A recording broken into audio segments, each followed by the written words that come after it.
एक बार भगवान कृष्ण और अर्जुन कहीं सैर पर जा रहे थे। इस दौरान उन दोनों के बीच बातचीत भी हो रही थी।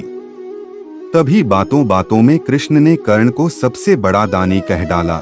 इस पर अर्जुन ने कृष्ण से कहा कि क्यों कर्ण को दानवीर कहा जाता है और अर्जुन को नहीं, जबकि दान अर्जुन भी बहुत करते हैं।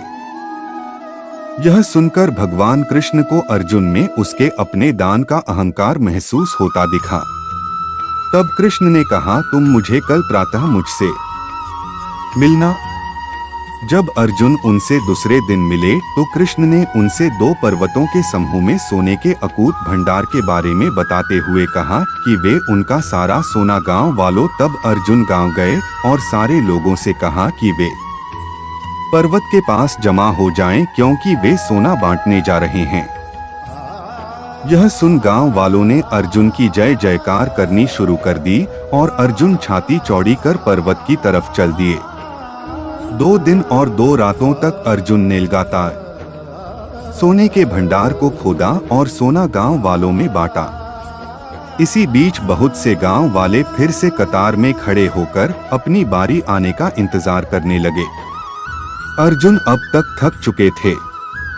उन्होंने कृष्ण से कहा कि अब वे थोड़ा आराम करना चाहते हैं और इसके बिना वे अब खुदाई नहीं कर सकेंगे। तब कृष्ण ने कर्ण को बुलावा भेजवाया और जब कर्ण वहां पहुंचे तो कर्ण से कहा कि कर्ण, आप इन सोने के भंडार को इन गांव वालों के बीच में बांट दें।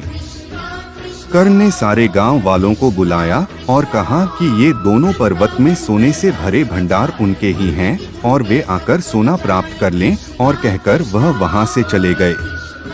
अर्जुन भौंचक के रह गए और सोचने लगे कि यह ख्याल उनके दिमाग में क्यों नहीं आया। तब कृष्ण मुस्कुराए और अर्जुन से बोले कि तुम्हें सोने से मोह हो गया था। तुम गांव वालों को उतना ही सोना दे रहे थे जितना तुम्हें लगता था कि उन्हें जरूरत है, इसलिए सोने को दो। दान में कितना देना है इसका आकार तुम तय कर रहे थे। लेकिन कर्ण ने इस तरह से नहीं सोचा और दान देने के बाद कर्ण वहां से दूर चले गए। वे नहीं चाहते थे कि कोई उनकी प्रशंसा करे और ना ही उन्हें इस बात से कोई फर्क पड़ता था कि कोई उनके पीछे उनके बारे में क्या बोलता है। इस पर अर्जुन को अपने अहंकारी होने का पता चला और कृष्ण से कहा कि उन्हें आत्मज्ञान हासिल हो चुका है कि दान देने के बदले में धन्यवाद या बधाई की उम्मीद करना उपहार नहीं सौदा कहलाता है, और मैंने इसकी कामना की जबकि कर्ण ने नहीं। यही कारण कर्ण सबसे बड़े दानी है, वे दानवीर हैं।